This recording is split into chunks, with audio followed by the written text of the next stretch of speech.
Hey everybody, it's me, Lemon, and I'm finally back from YouTuber hibernation to let you know that the second major update for Patch Quest has been completed. The Undersea update adds a whole new set of areas to the world map. We're talking swamps, bogs, a glacier, and even deep sea tunnels. Basically, everything wet, flooded, slimy, slippery, or freezing cold can now be explored. And along with these new areas, there's also a bunch of new mountable monsters to battle and tame. Let's run through them. First up, Firefly is a swamp monster that hides within its own molting skin. It has the flash bomb defense skill that lets it instantly clear a circle of all shots.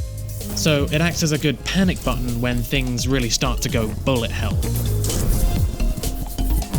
It also has a special attack skill, Curse, which inflicts a brand new ailment, Haunted.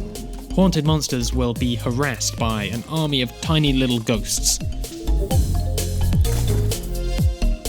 But watch out, you can become haunted as well.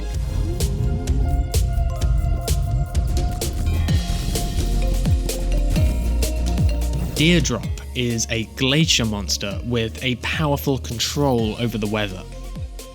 The defense skill Downpour can wash away any shots that come near you, and it can also be used to drench enemy monsters. The Forecast attack skill creates a little rain cloud. Now it does nothing at first, but before long the cloud will burst into a deluge of rain. It's actually the strongest attack skill in the game, but it takes a little bit of skill to aim it properly. And Tadpog is another swamp monster. Poggers. It's a tadpole that has decided to never become a frog, instead staying in its juvenile form forever. It has a special affinity for other tadpoles, and it can launch them using its Tadpole skill. It even has a passive ability that inspires all allied tadpoles to quickly mature into frogs. What's more, its super skill will instantly flip all hostile critters in the room to your side. So Tadpog is a great monster to use if you enjoy being surrounded by a swarm of tiny little allies.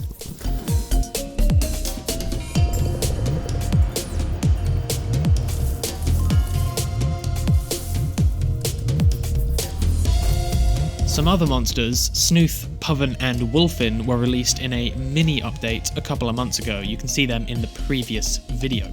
And they will now spawn in the swamp and the glacier as well, meaning there's 6 new monsters to discover in these new zones. So let's take a closer look at these new zones. The swamp is a sprawling marsh that lies west of the jungle. Parts of it are flooded, part of it is haunted, and part of it is just real dang slimy and gross. There is a secret dungeon hidden within this zone, but to find it you're going to have to travel into all of the deepest regions. Just remember, this dungeon was hidden for a reason. The glacier is an archipelago of frozen islands. Above the waves you're going to face harsh weather. There's a blizzard raging in the west, and the east is just totally frozen solid. But underneath the waves you're going to find a wholly different world. Undersea channels connect the island chain, and Pack can supply you with oxygen for as long as you need, so there's no rush to resurface. Just be careful, some of the creatures that live down here can be territorial.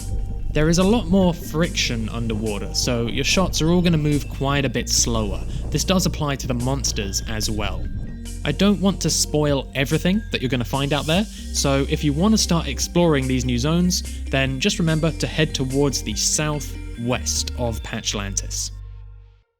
So in addition to all of this new content, I've also been steadily making various tweaks and improvements to the game. Tightening up the gameplay is of course a long-term task, but here's a few of the recent highlights. Some defense skills can now be stacked, meaning you can store multiple charges of the skill to use in quick succession. Those charges are going to gradually come back one by one. In general, I've put these stacking charges on the jumping and the dashing style defenses. Since they don't usually deal damage, it makes sense to give the player some extra mobility instead by letting them dash multiple times.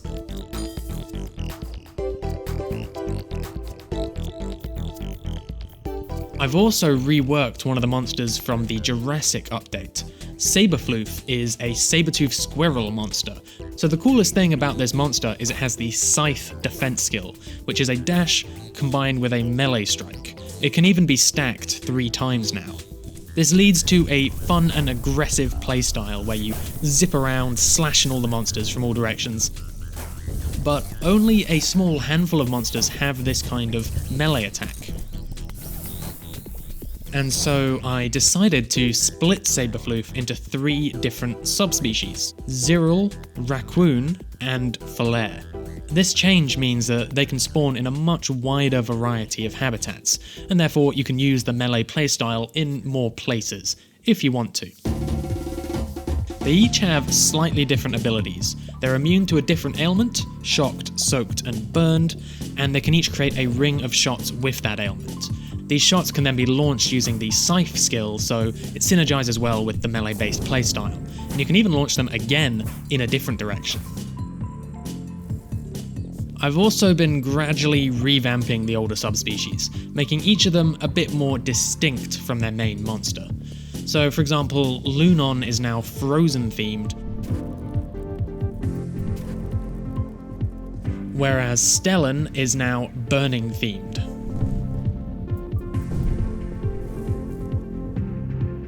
Another old monster that I've revamped is Tyrage. He's a T-Rex monster that appears as a boss in the fossil zone. He chases you down the corridors until you can finally confront him in direct battle and tame him. So he's a unique set piece, but he's also supposed to be rare. You know, he can't just spawn anywhere. And so I've now added a baby subspecies, Tyreg. He's a tanky monster with the reflect skill and a defensive passive. He also has the Hatch super skill, which lets you transform him into an adult Tyrage. I've also added Pandit, a new subspecies of Bumblebear. Instead of summoning a bee shield, it can summon a moth shield. And it also has a rare defense skill, Pilfer, which lets him steal the attack skills of other monsters. So you can find all of that stuff and more in the Patch Quest Undersea update, which you can play right now on Steam. Before I sign off, let's just quickly take a look at my future development plan. So Patchlantis now has 10 of the 12 planned habitats, and so getting those last 2 in place is top priority. I'll be starting work on that immediately.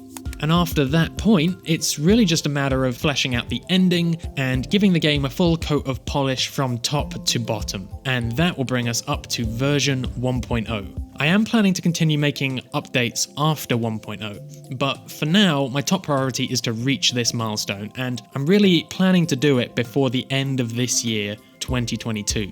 Now, a lot has to be done between now and then, and that's a big part of why I've been making fewer YouTube videos.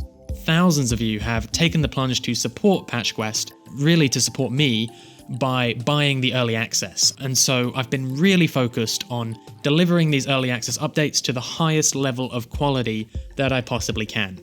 If you want to stay in the loop with all of the ins and outs of developing these final habitats, then be sure to drop by the Patch Quest community Discord server.